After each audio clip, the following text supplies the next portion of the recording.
Olá pessoal, tudo bem? Eu sou o professor Leandro Cordioli, eu estou aqui com o pastor, teólogo e venezuelano Boris Terranova. Ele se encontra no Brasil já faz um ano. O pastor Boris, ele já residiu na Alemanha, na Itália, na Espanha. Ele veio, veio da Venezuela agora o ano passado, já deve ter completado um ano, eu acho, né, pastor, que o senhor está no Brasil, né, faz um ano que está no Brasil. Ele é licenciado em Teologia pelo Instituto Bíblico Teológico Superior Cristo Ressuscitado, em Cumuná, Venezuela. Ele é capelão militar do Conselho Pastoral Evangélico das Forças Armadas Nacionais Bolivarianas da Venezuela. Ele é membro da AMUCEF. Ele possui especialização em valores, especialização em docência para valores cristãos e especialização na docência universitária pela UPEL, Universidade Pedagógica Experimental Libertador, em Cumuná, Venezuela. Ele é presidente e pastor da Associação Civil Casa de Oração à Glória de Deus e é presidente e pastor da Fundação Cultural e Musical Um Canto por a Paz. Tá? Bom, tudo bem, pastor Boris, como é que vai o senhor? Tudo bem, tudo bem. Primeiramente, agradecer a vocês por a invitação que me hace para eu estar acompanhando y que sea de utilidad, ¿no?, para los televidentes, todo el que quiera escuchar pues, a través de esta áudio. Estou à disposição. Muito obrigado. A honra é toda nossa. Nós já nos conhecemos, eu acho que há um ano, quando você chegou no Brasil, né? Sim, sim. E desde lá já viemos conversando e tenho aprendido muito, tanto com o senhor quanto com os seus companheiros venezuelanos, mais especificamente com o senhor, que inclusive esteve na Universidade Luterana proferindo uma palestra no final do ano passado, né? Contando para nós a realidade tanto da Venezuela e do povo venezuelano e das crises humanitárias que vocês passaram, quanto também essa realidade que não é fácil também de viver fora do seu país como um refugiado, né, e ter que enfrentar todos esses desafios. Eu tenho certeza que o pessoal que vai nos assistir agora no YouTube tem muito a aprender, porque é uma história de vida difícil, que enfrentou várias dificuldades, mas que vem superando sempre através da fé e da esperança, né, e nunca perde essa vontade de perseguir e alcançar uma vida melhor, né? Então, tenho certeza que a sua história de vida pode ensinar muito para nós, né, que estamos aqui no Brasil e que estamos conhecendo nossos amigos venezuelanos aí, né, e um povo que eu admiro bastante, né? Me diga uma coisa, vamos começar falando da Venezuela, porque muitas vezes a pessoa que está assistindo aí, o pessoal que está assistindo, está nos acompanhando pelo YouTube, não conhece muito a realidade da Venezuela. Vamos dar o contexto, então, da Venezuela. E qual é a população da Venezuela, pastor? Aproximadamente la población se falaba según el último censo. En el año 2016 se falaba de 31.700.000 habitantes. ¿Tá? Agora, bueno, con la situación, la crisis humanitaria que hay en Venezuela, más de 4 millones de personas ya salieron embora, ¿no? En diferentes países como de Sudamérica, como Colombia, Ecuador, Perú, Argentina, Chile y Brasil específicamente, tá? En realidad agora no hay un censo exacto de cuántas personas están en Venezuela, ¿no? Mas se fala mais ou menos de 32 milhões, aproximadamente. Sim, é um número aproximado. Como eu lhe falava agora antes da gente começar a gravação, eu há pouco andei no Uruguai, em Montevidéu, e estava conversando com uma menina que era venezuelana e que tinha tinha feito a opção pelo Uruguai em virtude da língua, mas ela estava tendo um pouco de dificuldade para se acostumar, porque até ela conversava bastante comigo, com a minha esposa, por ser brasileiro, porque dentro da América Latina tem povos, né, ou assim, nações que são mais calientes, né, mais quentes, assim, menos formais, né, e outras que são mais europeias, né, tipo os argentinos ou os uruguaios são pessoas que são mais europeias, né, e ela estava sentindo falta desse calor, porque as pessoas levam tudo muito a sério em Montevidéu, né, e ela estava sentindo falta. Mas ela, ao mesmo tempo, tinha optado ir para o Uruguai em virtude da língua, né? O senhor veio para o Brasil, já tinha algum conhecimento da língua portuguesa, resolveu enfrentar esse desafio, mas o senhor domina outros idiomas, também não é uma dificuldade, né? Sim, eu domino o italiano fluente e o espanhol fluente também. Agora estou em aprendizagem o português. Sim, em realidade, a mim me han ofertado para irme embora para Colômbia, esses países onde se fala el castellano, ¿no? Mas eu preferi Brasil. ¿Por quê? Porque Brasil é uma economia emergente, certo? Está o problema da língua, que é um problema já bastante amplo, não? Mas eu penso sempre e creio, acredito de que Brasil é um país emergente, ¿no? Uma economia emergente, uma economia em crescimento, una economía en desarrollo y la misma población. Se está hablando de que se habla de más de 300 millones de habitantes, ¿no? Que tiene en Brasil, ¿no? Hay más oportunidades, ¿no? Sí. Y en verdad estoy teniendo un poco de éxito, ¿no? Gracias al Señor en Brasil, ¿no? Estar más estable, ¿no? Mas pensé en Brasil como um bom país, não, para morar, não, para crescimento. E como é que foi? Porque com alguns venezuelanos que vieram com o senhor aqui para o sul do país, isso se deu por um processo de interiorização, né? O senhor entrou por que fronteira? Eu entrei por a fronteira de Venezuela a Brasil, que dá com o território de Bolívar, Estado Bolívar, Venezuela, território Estado Roraima, capital Roraima. Boa Vista. Sim. É a primeira cidade. Fica muitos 1000 quilômetros daqui, né? Porque fica bem distante. Aqui no sul nós estamos mais próximos, eu acho, da Argentina e do Uruguai que propriamente de vocês, né? Foi muito difícil essa questão cultural e se acostumar com a população aqui quando o senhor chegou? Lá, Boa Vista, o norteño, Roraima, o brasileiro do norte, é muito diferente, tem uma cultura muito diferente que o do sul.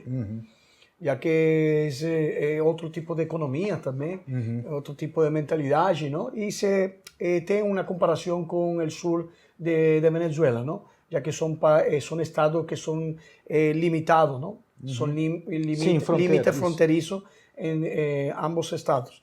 Agora, aqui no sul, para mim, eu me adaptei bem na área cultural, porque eu sou natural de Itália, tá? Ah, sim. Sou natural de lá e me gusta mais o sistema mais normativo, onde as leis são obrigadas a cumprir-se, né? Onde as pessoas têm mais consciência. Sim. Quanto tempo o senhor morou na Europa? Na Europa eu morei... Na Alemanha, Espanha e Itália. Eu morei 2 anos em Espanha, tenho 2 anos na Alemanha e morei também um tempo em Itália. Depois imigrei para a Venezuela. Que bela história de vida, né? Primeiro, então, Venezuela, Itália, Alemanha, Espanha e Brasil agora, Sim, né? agora Brasil. Bom, falando um pouco mais da Venezuela, né? Quais são as principais riquezas da Venezuela, né? Porque sempre quando eu converso com os teus conterrâneos venezuelanos, eles me reportam que a Venezuela é um país muito rico, né? E que tem muitas riquezas naturais, né? Aliás, o Brasil também tem muitas riquezas naturais. Mas a Venezuela, eu me lembro, há pouco tempo, era uma das maiores reservas de petróleo. Como é que é essa situação? Existem riquezas naturais, né? Tem alguns países que a gente sabe que não tem muitas riquezas nesse sentido, mas existem riquezas minerais. Que tipo de riquezas a Venezuela possui? Eu faço, para começar, eu quero fazer um exemplo, não? Eu morei na Alemanha e a Alemanha não tem riqueza natural. O único eles trabalham muito com o ferro. O ferro lo sustraem da terra. Mas o alemão praticamente a economia alemã é uma das economias mais sólidas do mundo. E se mantém uma economia sólida, sem ter riquezas. Em Venezuela é um país, todos sabemos, não? Todas as pessoas que tratam de informar, tener información, del desarrollo o de los recursos que tiene Venezuela. Venezuela es un país molto con reservas en petróleo. El petróleo es una de las reservas más grandes del mundo, ¿no? Comprobada ya por la OPEP.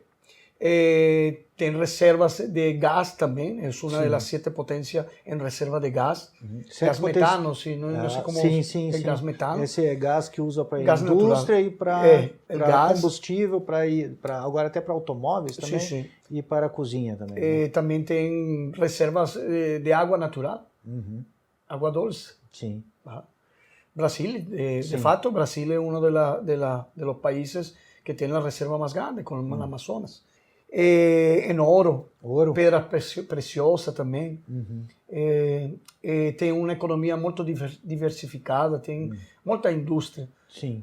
Pero, tristemente, é uma questão que agora estamos passando. Eu pelo menos nós aqui, né, Brasil, eu considero, né, um país assim, não é de primeiro mundo, assim como a Venezuela também, esses países, né, de primeiro mundo, tipo Estados Unidos, Europa, né, mas eu digo os nossos países assim, tristemente às vezes a fartura de riquezas naturais acaba sendo desviada do seu povo, né? Me diz, e como é que era viver na Venezuela aí uns 10, 20 anos atrás? Era bom? Há 20 anos atrás, eu tenho 15 anos, era minha infância, não? Mas era uma economia que era sólida. Tá? Havia uma inflação, era a época de um presidente que lembro que se chamava Luis Herrera Campins. Foi quando começou uma devaluação da moneda oficial del Bolívar em relação ao dólar, e havia una inflación y se sentía, ¿no? Mudanza en el desarrollo de Venezuela. Pero existía la pobreza extrema de un 20%. Yo estoy hablando en los años 70, 90, un 20% de... En aquel entonces la pobreza era alta, ¿no? Por la cantidad de personas que moraban, habitantes per cápita, ¿no? Sí.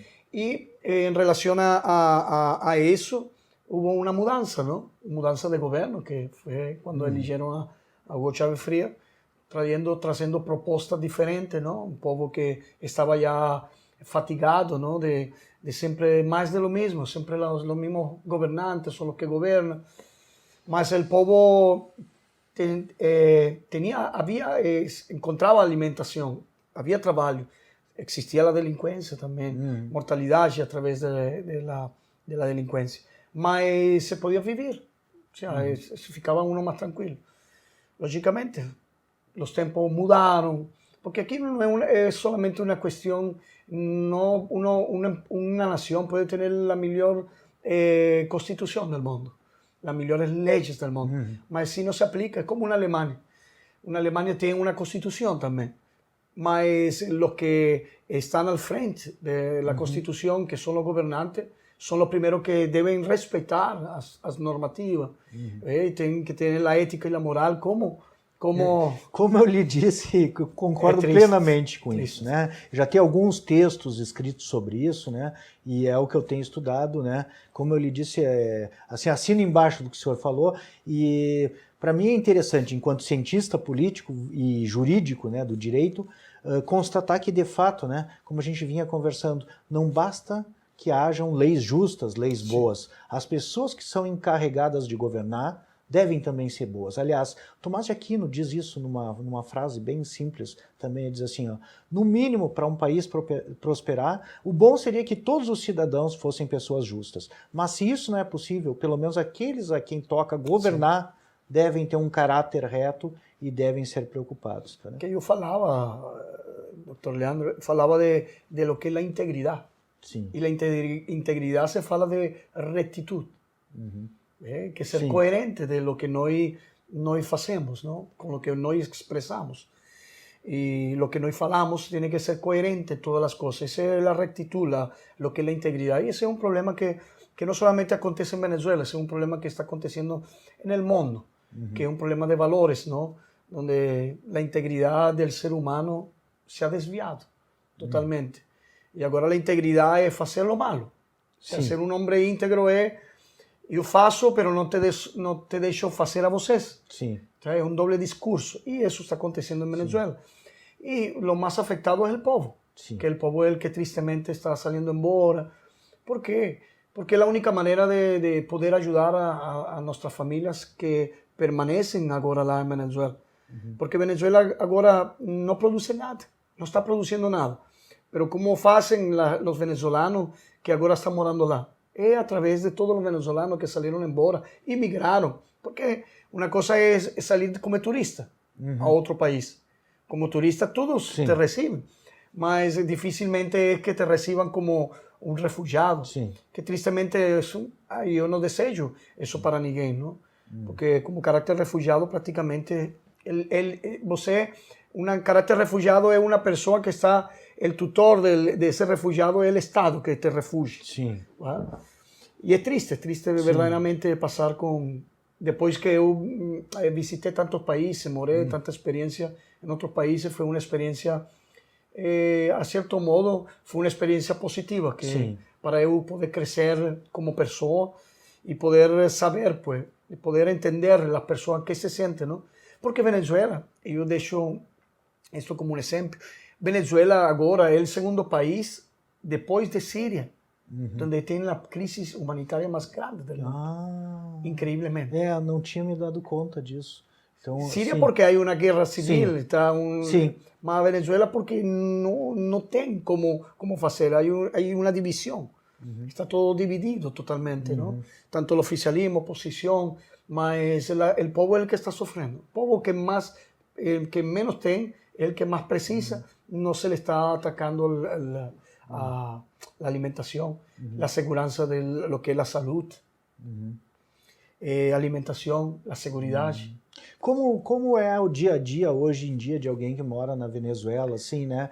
Em termos de alimentação, de saúde, há o que comer? Como é que se consegue comida? Como é que se consegue... Por exemplo, eu conversava com o Leonardo, que era advogado, ele dizia assim, bom, eu tinha um carro e era advogado, só que eu não tinha gasolina para colocar no carro e chegar no lugar para advogar. Então eu não conseguia trabalhar e não conseguia fazer renda, eu não tinha nem como me locomover. Né? Como é que funciona? Hoje em dia as pessoas passam fome mesmo na Venezuela? Como conseguem algum alimento ou não há alimento? Como é que é a vida na Venezuela hoje em dia? Eu tristemente lo falo por vivência, não porque ninguém me lo contou. Eu lo olhei também, mas eu só lo vivi. Uma pessoa que eu, por exemplo, era de classe média, profissional, tenho um emprego e tudo, e cheguei a ser pobre, pobre extremo. Onde não comer, não ter nem para comer. Eu sei que é passar fome, sei que é passar necessidade, mas também sei que é passar coisas boas. Eu sei que quem me pode apartar de tudo isso é crescimento. Mas sim, é verdade. Como falava agora você, Leonardo, advogado, que eu também lo conosco, eu não tinha que engenhar, resolver, ser criativo e fazer muitas coisas. Eu, por exemplo, com minha esposa, vendíamos beso de coco. Beso de coco é um doce feito com coco. E nós fazíamos para poder manter nós a obra, o trabalho para nós, o sustento e poder ajudar a outros também. Mas eu olhava muita criança que chegavam na porta da minha casa precisando de comida e nós não poder ajudar. E essas crianças hoje não estão. Morreram por falta de alimentação. Morreram de fome mesmo? Morreram. Eu lo conto com vivência, porque eu lo vivi. Porque eu trabalhava com muitas pessoas nas ruas. E eu olhava muitas crianças. A mortandade por falta de alimento. Chegava notícias para nós, agora não está tão comum, eu acho que estão trancando um pouco as notícias saídas da Venezuela. Mas tinha uma época que saía imagens de pessoas morrendo na rua mesmo. Sim, é verdade. Tem pessoas mortas na rua? Pessoas da terceira idade, cobrando fraqueza, tudo. Eu, por exemplo, eu cheguei a pesar até 40 quilos. Que barbaridade. Falta de alimentação. É difícil Boris, porque a gente vê pela televisão é uma coisa, mas a gente está diante da pessoa que passou por isso, é outra coisa diferente. A televisão e o YouTube mesmo, que nem agora a gente está gravando, é uma forma de levar essa história assim para outros lugares, para que isso não se repita ou para que isso que está acontecendo ainda hoje seja modificado, né? Mas ao mesmo tempo isso mantém uma distância, né? Uma certa segurança, né? E estar diante de ti é uma situação assim que para mim é de certa forma também um aprendizado. Né? Te agradeço bastante por participar e compartilhar conosco a tua história de vida. Né?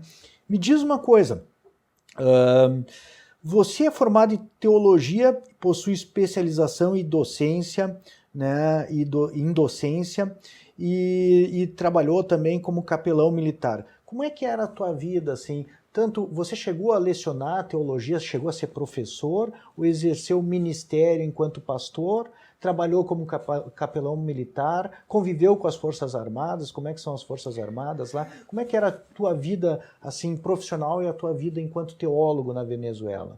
Né? Enquanto a minha formação acadêmica, eu exercia a função pastoral.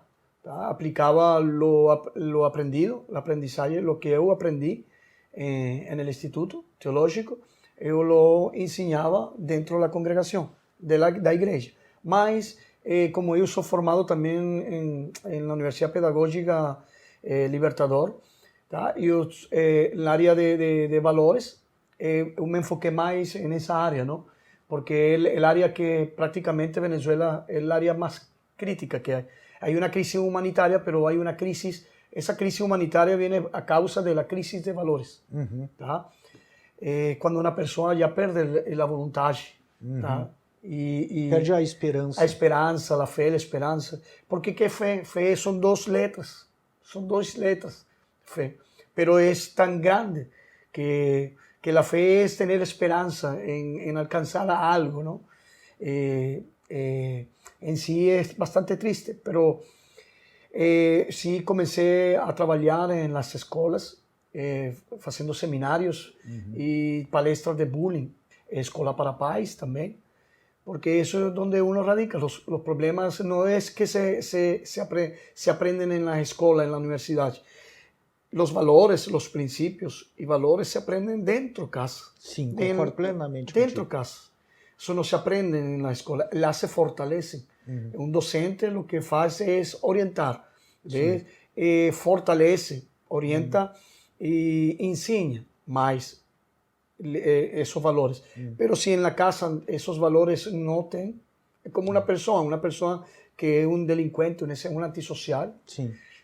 La crianza va a aprender lo mismo aprendizaje del padre. Sí. Es como la teoría de Pablo. No sé si has escuchado la teoría de Pablo. Pablo, un filósofo que estudiaba el aprendizaje, la teoría del aprendizaje. Cuando nos enseñamos a una persona desde pequeño, desde crianza, comenzamos a enseñarle lo que es valores positivos, porque también están los valores negativos. Comenzamos a darle valores de no robar, de respetar normas de convivencia, normas familiares, colectivos, universales, valores universales. Ellos crecen ya con un patrón de conducta. ¿Tá? En la escuela lo que hacen es, los educadores lo que hacen es fortalecer más ese joven, essa criança a que não se desvie. Boris, você falava da importância da família na formação das crianças. Eu tive uma experiência, como eu sou professor na Faculdade de Direito, eu realizava algumas visitas a presídios femininos no interior do estado. E se tinha uma coisa que eu aprendi com o pessoal da carceragem, o pessoal que trabalha nos presídios, era o que podia ser feito, né, tanto para a segurança, né, do Brasil, né, a segurança policial, digamos assim, né, não se praticar delitos, quanto para fazer com que as pessoas não caiam na delinquência, né? Se tinha uma coisa que sempre o pessoal, as diretoras dos presídios me enfatizavam, é exatamente a importância da família na formação do caráter. Porque elas diziam, olha, professor, o senhor vê, a mãe está aqui presa com a gente, o pai está preso no presídio central, essas crianças amanhã estarão presas também, porque a família é completamente desconstruída, completamente destruída, não consegue passar valores. Os exemplos que elas têm são esses, então o que a gente vê é que muitas vezes os filhos das que estão aqui, amanhã vão acabar caindo na prisão também, porque vamos seguir o mesmo trajeto. E que a família tem esse papel fundamental de criar e impor, e incluir no caráter das crianças valores morais e uma formação moral, e que não há como substituir esse papel da família nem pelo colégio, nem pela universidade, nem por uma instituição. A gente até usava uma figura de linguagem depois, né, conversando com os alunos a respeito disso, que a família tem um papel de dar de moldar um diamante. O que um colégio, uma universidade ou uma instituição de ensino consegue fazer é, no mínimo, dar um polimento para isso que já foi preparado, né? Então, qual é a importância da família e como está a família na Venezuela hoje em dia? Consegue formar as pessoas e proporcionar valores? Como é essa situação de família e Estado na Venezuela? Hoje em dia, se dieron conto los políticos lá de que era muy importante la creación de estudiar axiología, el área de la ética y la moral o valores compartidos, ¿tá? Porque ellos se dieron cuenta de que ya no era un problema de la persona quien administra, sino una cuestión de valores, de aprendizaje. Ellos se dieron cuenta, el Estado se dio cuenta de que ya era un problema que ya estaba ya a la puerta. En Venezuela, actualmente, el problema no es político. Mi forma de olhar las cosas, en base a mi experiencia, el problema de Venezuela no es político, no es un problema económico. Ahora, lógicamente, la economía está baja, en la política está dividida, mas todo es por la área de valores, porque es un área que ninguém quis apuntar, sino deixaram atrás, mas ellos ahora, el área de valores, que es un problema de familia, ellos se dieron cuenta de que ya se les escapó todo de las manos, ya creó un problema.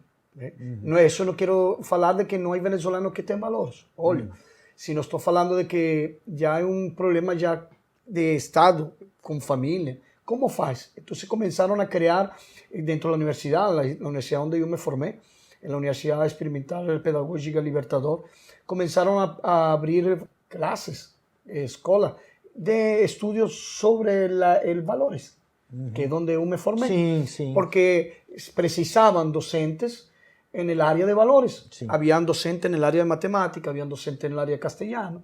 Un ejemplo, habían docentes en el área de inglés, docente de geografía, historia, mas no existía verdadeiramente um docente na área de valores. E o valor aqui, o que o senhor se refere, são valores éticos mesmo, valores humanistas, valores religiosos. Eu, por exemplo, conheci muitas pessoas estudadas, pessoas com dinheiro, pessoas que têm formação acadêmica, mas não têm valores. Sim.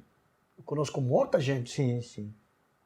Sim, porque um alto diploma, uma autograduação, alcançar altos níveis de educação, não necessariamente quer dizer que a pessoa seja uma pessoa boa, né? Que nem o senhor falava agora antes da gente começar a gravar essa entrevista, né? O caráter das pessoas a gente conhece pelas falas e pelas ações das pessoas, não pelos títulos que ela ostenta, né? Pelos títulos, os caminhos são outros. Não são boas ações. Você é abogado.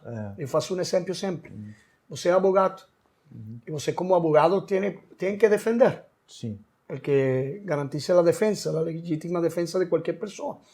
Pero uma pessoa que comete um crime, um exemplo, Você, como advogado, você vai defender a pessoa, mas não para soltar, sino para que se le aplique a lei justa a la persona que cometió el delito. Entonces, el doble discurso, entonces un problema de una crisis, esa es la palabra, crisis de valores. Ese es el problema que a crise de valor, ahora en Venezuela está aconteciendo la crisis de valor, porque la economía se puede solventar, la política puede llegar a un acuerdo, mas los valores, cuando você ya tiene una población que prácticamente tiene valores destruídos, ¿cómo faz uma pessoa de 40 anos começar a ensinar? Porque ya tiene un patrón de conducta. Hay estudios científicos en la psicología, falan que una criança después de 7, 9 años ya tiene una identidad. Já tem um padrão de conduta. Tem uma consciência, um caráter. Uma consciência, tem um consciente.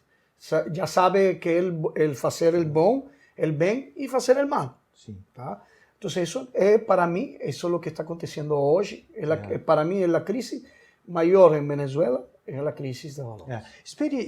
Aproveitando essa tua experiência de vida, e como você acha que está essa questão de valores e a questão de família do Brasil? Eu sou um pouco crítico, né, também, eu posso te dizer assim, eu acho que não é um problema só da Venezuela, acho que é um problema brasileiro também, e eu acho que até um pouco, a gente ainda não tem cursos específicos, né, pelo menos não são tão divulgados, né, sobre valores, assim, graduação em valores, graduação em ética, e é uma área talvez até, eu sou professor de ética, né, mas talvez seja hoje em dia uma área até um pouco marginalizada dentro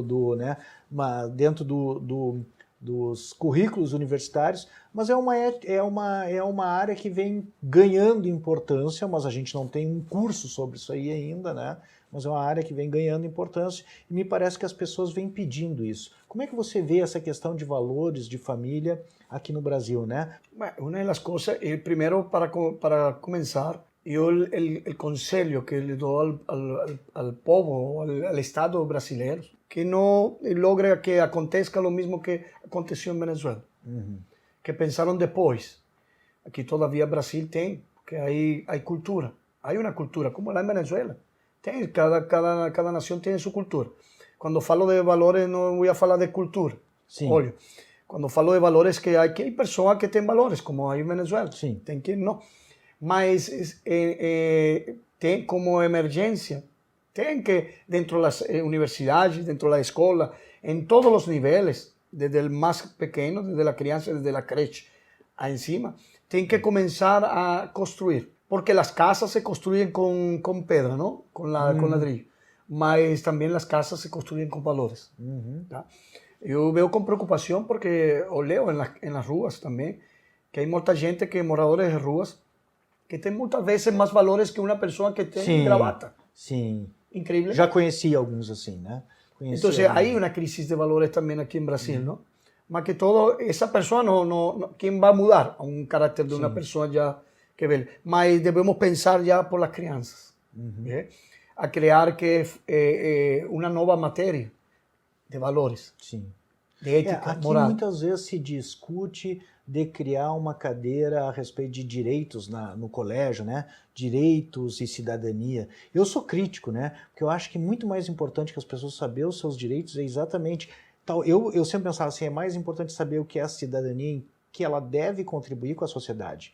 Mas agora, conversando contigo, eu até revejo essa minha posição. Eu acho que mais importante que saber os seus direitos e saber o que ela deve fazer pela comunidade é realmente uma construção maior e mais integral de valores, em termos de caráter das pessoas. E isso pode ser trabalhado mesmo com as crianças ainda, a partir dos clássicos, né? A partir do senhor pega aí algumas obras clássicas, me vem à cabeça que a gente trabalha na universidade, por exemplo, a Antígona e outros livros que são clássicos aí, que tem essa preocupação, que me parece que hoje em dia, né, como com essa crise de valores não há mais, que é de construir um caráter. Aliás, essa é a ideia dos gregos também, né? Construir o caráter das pessoas, é o que eles chamavam de paideia, que era a educação cívica, que é a educação para exercício da cidadania, que envolvia também valores éticos, né? Mas eu acho que também passa por isso. Bom, pessoal, essa é a primeira parte da nossa entrevista com o Boris Terranova, que é um refugiado venezuelano e que é teólogo e que está aqui com a gente, morando no Rio Grande do Sul, né, desde o ano passado. Gostaria de agradecer muito você ter acompanhado a nossa entrevista até aqui. Vamos encerrar a primeira parte e em breve nós disponibilizaremos a segunda parte com muitas outras histórias de vida que podem enriquecer, né, a nossa experiência e o nosso conhecimento sobre a humanidade e sobre a realidade que a Venezuela vem passando. E é que vocês também, cada dificuldade que você tem, póngaselo sempre nas mãos de Deus, tá? Agora, meu e-mail também. Sim. Se você quer contatar, meu e-mail é boristerranovacristina@gmail.com. boristerranovacristina@gmail.com. Eu coloco depois na legenda quando for editar. E meu número de fone é 51-992-46-53-10. Telefone ou WhatsApp, né? WhatsApp. Também. A dois. Isso, WhatsApp. Então tá. Muito obrigado. Aproveite então para curtir o vídeo e assinar o canal para ser avisado quando eu subir a segunda matéria com o Boris Terranova. Abração!